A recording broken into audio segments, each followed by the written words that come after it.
Shalom, selamat datang di online service IEJF Wiyung. Apa kabar? Semoga semua selalu dalam perlindungan kasih Tuhan. Perkenalkan, nama saya Tina, selaku host Anda untuk kebaktian hari ini.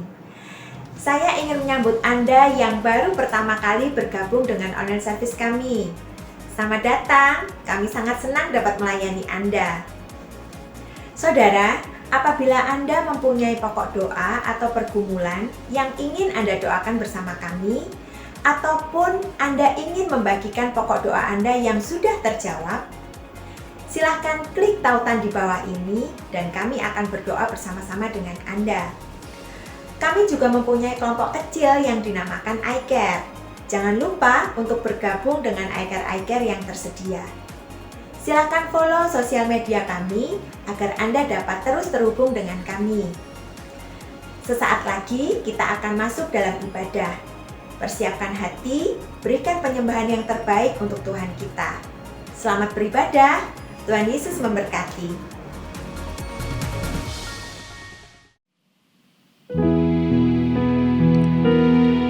Allah Roh Kudus, hadirlah bersama kami dan berbicaralah kepada setiap kami. Kami rindu Kau ubahkan seturut dengan rencana-Mu. Kami rindu Kau bentuk seturut dengan kehendak-Mu. Speak to me now, Lord.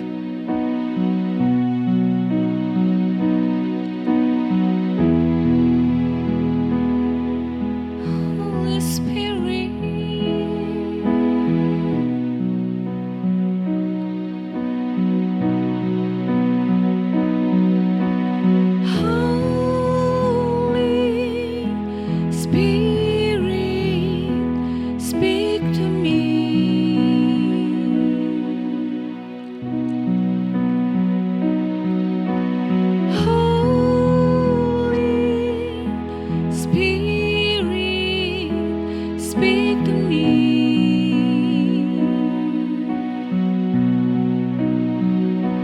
You are closer than a friend. You are dwelling in my heart. Speak to me.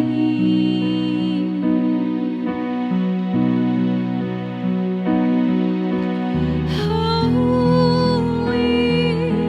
Spirit, speak to me.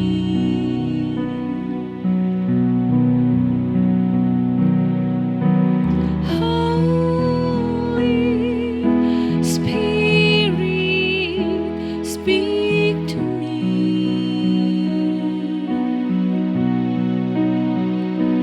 Oh, my soul longs for you. My heart and flesh cry out for more of you.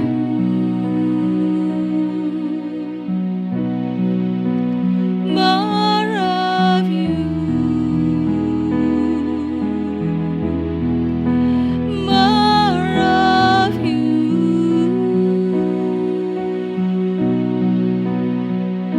Spirit of the living God, come and fill me like a flood, overflowing with your grace.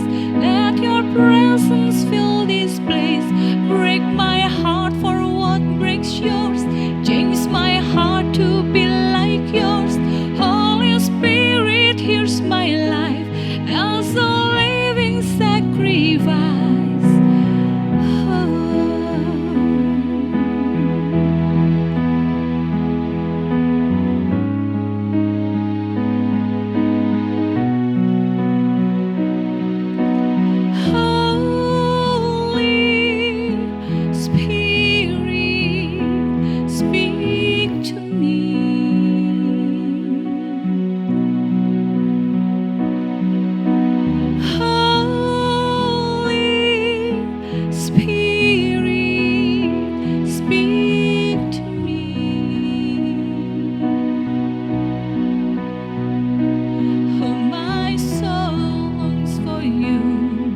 Juru Selamat, aku berserah.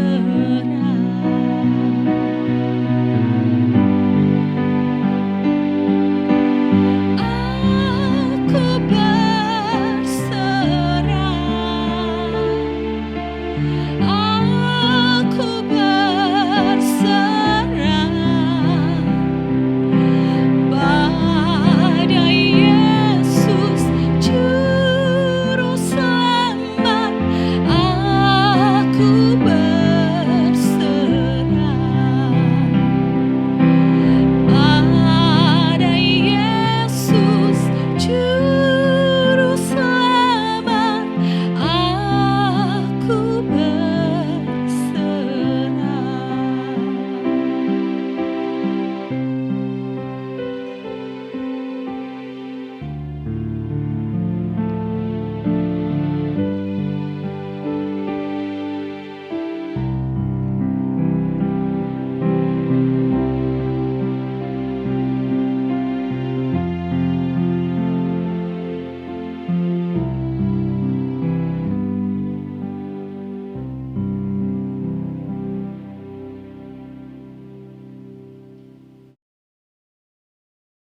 Salam semua, bersyukur kita hari ini bisa diberikan kesempatan untuk beribadah bersama-sama. Satu anugerah Tuhan yang luar biasa untuk bisa menikmati ibadah kita pada hari ini. Terima kasih buat segenap volunteer yang hari ini boleh mengambil bagian di dalam pelayanan. Tuhan Yesus memberkati. Yuk bersama-sama sebelum kita masuk dalam kebenaran firman Tuhan, kita mau berdoa. Bapak kami bersyukur Tuhan buat kesempatan yang Tuhan berikan hari ini untuk kami boleh menikmati ibadah kami. Hari ini Tuhan kami juga rindu untuk menikmati akan kebenaran firman-Mu. Bila Tuhan berikan hikmat-Mu atas kami, supaya firman-Mu Tuhan boleh tertanam di dalam kehidupan kami Tuhan. Kami boleh dimengerti dan kami boleh bertumbuh dan menghasilkan buah melalui firman-Mu. Terima kasih Tuhan, terima kasih menyerahkan pemberitaan firman-Mu pada hari ini ke dalam tangan kuasa-Mu, di dalam nama Tuhan Yesus kami berdoa. Haleluya. Amin. Saudara, tidak dapat dipungkiri dalam kehidupan kita, seringkali ada satu sisi di mana kita mengalami yang namanya penderitaan. Ada beberapa orang yang bisa menyingkapi ketika mereka berada di dalam penderitaan yang mereka alami. Tapi juga ada sebagian orang yang tidak bisa mengerti akan penderitaan yang mereka alami. Sehingga mereka larut di dalam kesedihan mereka. Ada beberapa orang yang mulai hilang kontrol, hilang pikiran waras mereka. Ada orang-orang yang mulai ingin untuk meninggalkan tempat di mana mereka berada saat ini. Atau mungkin bahkan ada orang-orang yang rindu untuk mengakhiri kehidupannya karena belum siap, belum mengerti akan penderitaan yang mereka hadapi. Hari ini firman Tuhan mau mengingatkan akan hal ini dan kita akan belajar dalam perikop yang diberikan yaitu dalam kitab 1 Petrus 3 ayat 18 sampai 22. Tetapi hari ini saya mau ajak kita mau bersama-sama kita mau melihat di dalam 1 Petrus 3 ini mulai ayat yang ke-13 sampai dengan yang ke-22. Karena memang ini ada satu kaitannya dari ayat 13 sampai dengan ayat yang ke-22. Saudara, kalau kita melihat latar belakang dari surat Petrus ini ditulis, di mana jemaat mengalami satu penderitaan, di mana mereka berada di tengah-tengah orang-orang yang berlaku jahat di dalam kehidupan mereka. Mereka memfitnah, mereka mengejek, bahkan ada beberapa yang menganiaya jemaat yang dituliskan oleh Petrus ini. Ini kondisi yang terjadi atas jemaat di surat Petrus ini. Sehingga Petrus ingin untuk menghiburkan mereka, memberikan nasihat kepada mereka, supaya mereka menjadi orang-orang pendatang yang kuat menghadapi penderitaan yang mereka hadapi. Dan di sini Kalau kita melihat di dalam perikop ini, Petrus juga mengutip ada satu tokoh, kalau kita melihat di ayat yang ke-20 bagian B, ada satu tokoh yang Petrus kutip untuk membahas dalam pembahasan kita pada hari ini, yaitu tokoh yang bernama Nuh. Dikatakan di dalam ayat yang ke-20 bagian B, waktu Nuh sedang mempersiapkan bahteranya, di mana hanya sedikit, yaitu 8 orang yang diselamatkan oleh air bah itu. Petrus mau menggambarkan apa yang mereka alami, jemaat yang dialami penderitaan mereka mengalami penderitaan mereka. Petrus mau menggambarkan ada satu kejadian yang sama yang dialami dalam perjanjian lama, yaitu Nuh. Nuh juga mengalami hal yang sama. Bersama-sama kita mau melihat akan kisah dari Nuh ini. Kalau kita melihat dalam pasal 6, pasal 7, dan pasal 8, kita akan melihat akan kisah Nuh yang begitu luar biasa. Kita khusus saat ini melihat di dalam pasal yang ke-6 ayat 9 sampai 13. Inilah riwayat Nuh. Nuh adalah seorang yang benar dan tidak bercela di antara orang-orang sejamannya. Dan Nuh itu hidup bergaul dengan Allah. Nuh memperanakkan 3 orang laki-laki, Sem, Ham, dan Yafet. Adapun bumi itu telah rusak di hadapan Allah dan penuh dengan kekerasan. Allah menilik bumi itu dan sungguhlah rusak benar. Sebab semua manusia menjalankan hidup yang rusak di bumi. Berfirmanlah Allah kepada Nuh, aku telah memutuskan untuk mengakhiri hidup segala makhluk, sebab bumi telah penuh dengan kekerasan oleh mereka. Jadi aku akan memusnahkan mereka bersama-sama dengan bumi. Saudara bisa membayangkan, Nuh tinggal di tengah-tengah orang-orang pada zamannya, mereka yang orang-orang jahat, mereka juga berzina di dalam zamannya Nuh itu. Ini Nuh tinggal di mungkin puluhan, ratusan, bahkan ribuan orang di sekelilingnya yang melakukan satu kejahatan yang luar biasa. Bahkan di sini dikatakan, adapun bumi itu telah rusak di hadapan Allah dan penuh dengan kekerasan. Sungguhlah rusak benar, kondisinya benar-benar rusak, kejahatan terjadi di mana-mana. Tetapi ada satu pribadi, yaitu Nuh. Di tengah-tengah kondisi yang seperti itu, Nuh tetap menjalani kehidupannya. Dikatakan Nuh adalah seorang yang benar dan tidak bercela di antara orang-orang sejamannya. Luar biasa. Di tengah-tengah kondisi yang seperti ini masih ada satu orang yang mempertahankan hidupnya di dalam kebenaran. Hidupnya tidak bercela, hidupnya tidak bercacat, bahkan dia punya pergaulan yang baik dengan Tuhan. Nuh hidup bergaul dengan Allah. Luar biasa sekali.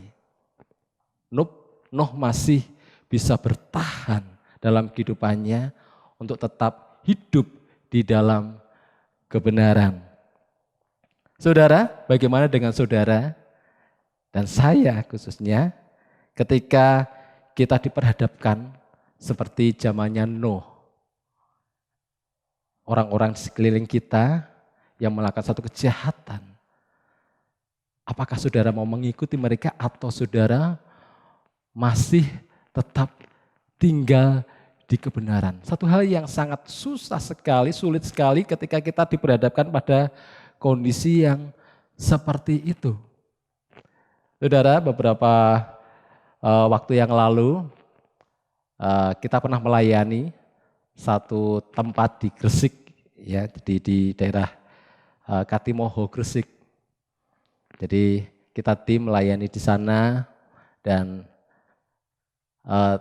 kita melayani orang-orang yang biasa hidup di dalam prostitusi. Salah satu tempat itu ada orang yang percaya dan ambil bagian di dalam jemaat di tempat kita pada waktu itu di Gresik, di cabang kita di Gresik. Dan pada waktu itu tim kami sempat melayani di sana, ada satu eye care yang kita lakukan. Dan tiba-tiba ada satu kejadian yang luar biasa pada waktu kita melayani di lingkungan prostitusi itu, tiba-tiba ada penggerbekan terjadi. Ya, mulai ada polisi-polisi mulai datang untuk menggerebek tempat itu. Jadi ada orang yang teriak-teriak, ada yang lari ke sana ke sini, ada yang nyemplung sawah. Terjadi satu kericuan yang besar di situ. Tapi satu hal yang membuat saya itu aneh dan satu hal yang luar biasa yang saya lihat waktu itu. Ketika penggerbekan terjadi, kami sempat membayangkan, waduh, kita juga ikut ketangkap kita. Ternyata tidak. Jadi polisi itu bisa membedakan antara siapa yang member, yang biasa ke situ, dengan orang-orang yang tidak member, orang-orang yang baik, khususnya orang-orang yang beritikat baik seperti kami pada waktu itu. Jadi beda gitu ya, kita diperlakukan dengan baik, tapi orang-orang yang terbiasa dengan prostitusi mereka lari semua di banyak tempat, mulai lari-lari semua. Ya, kami sempat ketakutan juga pada waktu itu. Ada salah satu tim kita yang sedang di kamar mandi gitu. Waduh, mana ya, mana Bu Ana ya, namanya Bu Ana. Mana Bu Ana? Kita cari, jangan-jangan ikut keciduk gitu. Tapi ternyata enggak. Polisi bisa membedakan antara orang yang terlibat dalam prostitusi dengan yang tidak. Dalam kehidupan kita, apakah hal itu terjadi dalam kehidupan kita? Di mana ada satu perbedaan antara kita, orang-orang yang hidup benar, dengan orang-orang yang melakukan satu kejahatan, ataupun seringkali memfitnah, melakukan satu perkataan yang buruk terhadap sesamanya. Di mana mungkin saat ini saudara tinggal, gitu ya. Kita bisa membayangkan ketika pada waktu itu saya membayangkan ibu yang kami layani waktu itu tinggal di prostitusi gitu ya. Bagaimana dia untuk menjaga kekudusannya itu bagaimana ya. Tinggal di tengah-tengah lingkungan prostitusi. Itu hal yang tidak mudah saudara. Tapi itulah tantangan kita, itulah isi dari firman Tuhan pada hari ini. Di tengah-tengah kondisi yang demikian, tetap menjaga kehidupan untuk hidup benar. Bagaimana dengan saudara ketika saudara berada dalam satu lingkungan? Mungkin di tetangga saudara, di mana orang-orang melakukan satu kejahatan, tapi saudara masih tetap melakukan kebaikan, bahkan kebenaran ada dalam kehidupan saudara. Atau mungkin dalam kantor, banyak teman-teman kita yang melakukan kejahatan, ketidakjujuran. Dan ketika kita melakukan kebenaran, tiba-tiba teman kita menyeletuk, sok rohani gitu ya. Sok apa ya? Ya sok rohani itu. Ya, itu yang seringkali dipikirkan orang-orang tentang kita. Apakah itu yang saudara alami? Atau mungkin saudara mengalami di mana di tengah keluarga kecil kita, orang tua kita mungkin, ataupun istri kita, mungkin anak kita, mungkin suami kita, mereka orang-orang yang tidak mensupport kita, orang-orang yang tidak membawa kita ke jalan kebenaran. Tetapi ada satu kejahatan yang terjadi dalam keluarga kita dan hanya kita seorang sendiri yang berusaha untuk mempertahankan kebenaran itu. Itu yang dialami sama seperti jemaat yang Petrus tuliskan hari ini. Apakah saudara mengalami hal yang seperti itu? Rasanya aku ini kok sendirian ya. Lingkunganku tidak mendukung, bahkan mungkin melemahkan aku, bahkan mereka menjahati aku, bahkan mereka memfitnah aku. Apakah itu kondisi yang saudara alami saat ini? Hari ini firman Tuhan akan kita berikan judul yaitu rahasia di balik penderitaan karena kebenaran.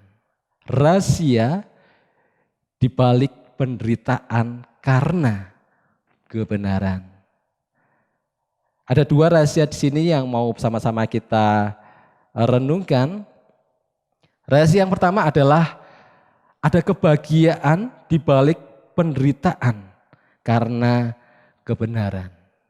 Ada kebahagiaan di balik penderitaan karena kebenaran. Tapi perlu dipastikan dulu seperti firman kita 2 minggu yang lalu yang dibawakan oleh Pastor Lina tentang hidup benar walaupun harus menderita.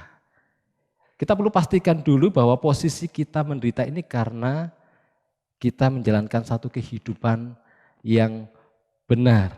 Ya, kalau kita sudah pastikan itu ada dalam kehidupan kita dan kita menderita karenanya, firman ini masuk.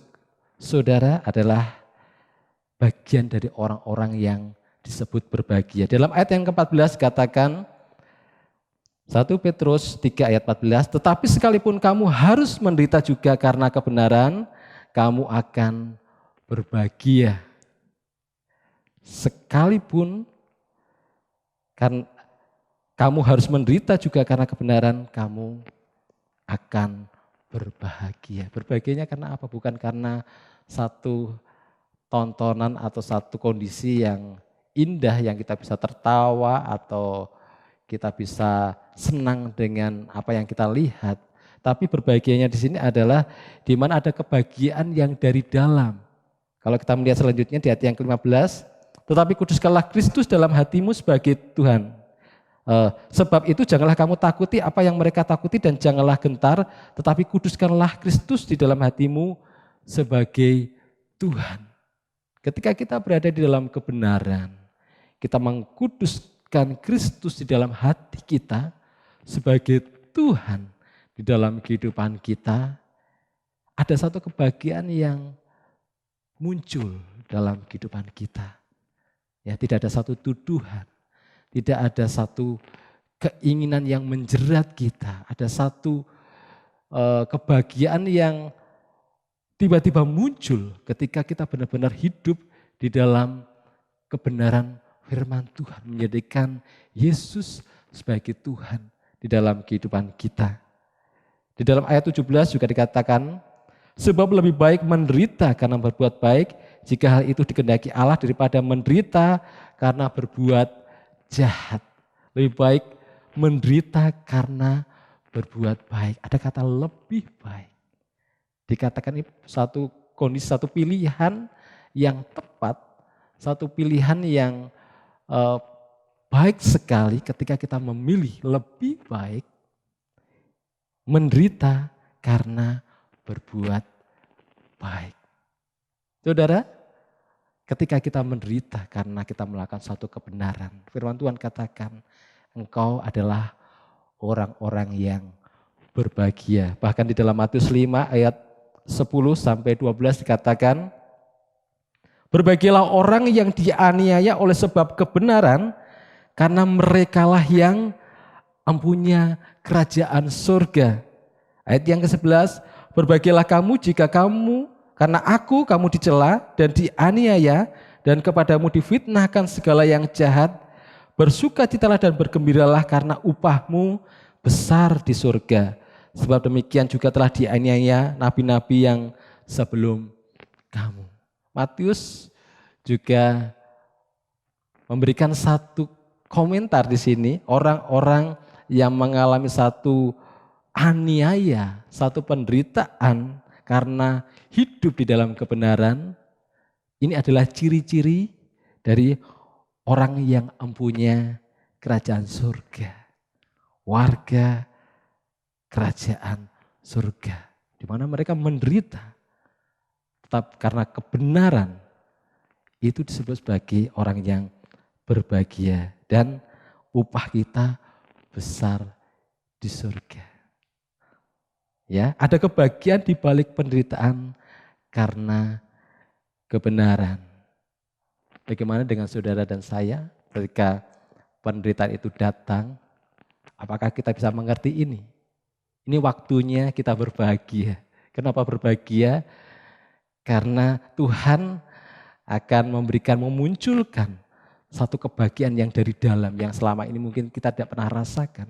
Tetapi ketika kita mengalami satu penderitaan karena kebenaran, tiba-tiba akan muncul satu sukacita, satu kebahagiaan yang luar biasa ketika kita melakukan kebenaran itu. Yang kedua, rahasia yang kedua adalah ada tujuan di balik penderitaan karena kebenaran. Seseorang yang menderita karena melakukan satu kebenaran, ini ada satu tujuan.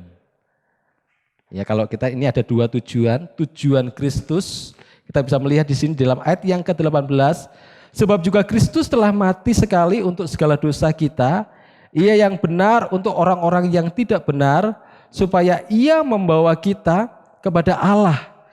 Ia yang telah dibunuh dalam keadaannya sebagai manusia, tetapi yang telah dibangkitkan menurut roh. Perhatikan, ada kata Ia membawa kita kepada Allah. Kristus punya tujuan di mana ketika Kristus mengalami satu penderitaan di sini, Kristus memiliki tujuan ingin membawa kita kepada Allah. Satu hubungan yang putus karena dosa. Manusia terpisah dari Allah. Dan selama bertahun-tahun manusia terpisah dengan Allah. Dengan adanya satu penderitaan yang dialami oleh Yesus. Sampai dia dibunuh dalam keadaannya sebagai manusia di sini. Yesus mau mengajak untuk kita ini dibawa kepada Allah. Hubungan yang putus disambungkan kembali. Kita dibawa kepada Allah. Ini tujuan yang luar biasa, saudara. Di mana penderitaan itu akan membawa satu penghubung. Yesus menghubungkan kita dengan Allah. Dalam Yohanes 14 ayat 6 dikatakan, kata Yesus kepadanya, akulah jalan dan kebenaran dan hidup. Tidak ada seorang pun yang datang kepada Bapa kalau tidak melalui aku. Tidak ada seorang pun yang datang kepada Bapa kalau tidak melalui aku. Yesus menjadi satu penghubung yang membawa kita kepada Allah. Satu hal yang luar biasa, tujuan yang luar biasa. Di dalam ayat yang ke-21 di sini juga dikatakan 1 Petrus 3 ayat 21, juga kamu sekarang diselamatkan oleh kiasannya yaitu baptisan. Maksudnya bukan untuk membersihkan kenajisan jasmani melainkan untuk memohonkan hati nurani yang baik kepada Allah oleh kebangkitan Yesus Kristus, ya.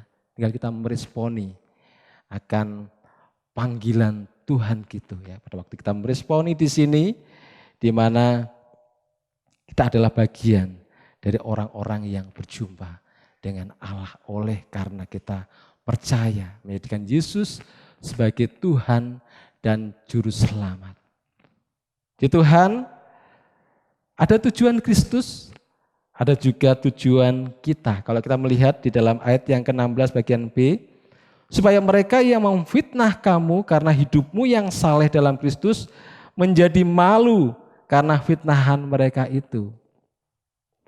Tujuan ketika kita menderita karena kebenaran, tujuannya adalah supaya membuat orang-orang yang memfitnah kita, orang-orang yang memperlakukan kita dengan tidak baik, orang-orang yang mencibir, mencemooh kita atas apa yang kita lakukan untuk kebenaran, mereka akan dibuat malu. Ya, mereka akan malu dengan apa yang kita lakukan. Oh, ternyata apa yang aku katakan itu salah. Apa yang aku sampaikan itu tidak benar. Dia benar-benar orang yang saleh. Orang Kristen itu memang kuat-kuat. Orang Kristen memang bisa bertahan untuk mengatasi segala dosa. Mereka bisa bertahan, mereka bisa menguasai diri, mereka menjadi malu atas apa yang dituduhkan kepada kita. Tujuannya seperti itu. Dan lebih lagi kalau kita melihat, kita kembali ke belakang, di dalam pasal yang kedua, ayat yang ke-12, dikatakan, milikilah cara hidup yang baik di tengah-tengah bangsa-bangsa bukan Yahudi. Supaya apabila mereka memfitnah kamu sebagai orang durjana, mereka dapat melihat dari perbuatan-perbuatanmu yang baik dan memuliakan Allah pada hari Ia melawat mereka. Tetap lakukan sesuatu yang baik dalam kehidupan kita. Selain akan membuat mereka malu dengan apa yang mereka katakan selama ini, ada waktunya dikatakan yang baik dan memuliakan Allah pada hari Ia melawat mereka. Ada waktunya mereka juga akan dilawat oleh Allah. Kita tinggal melakukan bagian kita, melakukan hal yang baik, melakukan hal yang benar di hadapannya, hidup benar, hidup saleh. Orang-orang apapun yang dikatakan orang-orang ada waktunya. Mereka akan dipermalukan, ada waktunya. Mereka akan dilawat oleh Allah. Biarlah dua hal ini, dua rahasia ini boleh membukakan kita.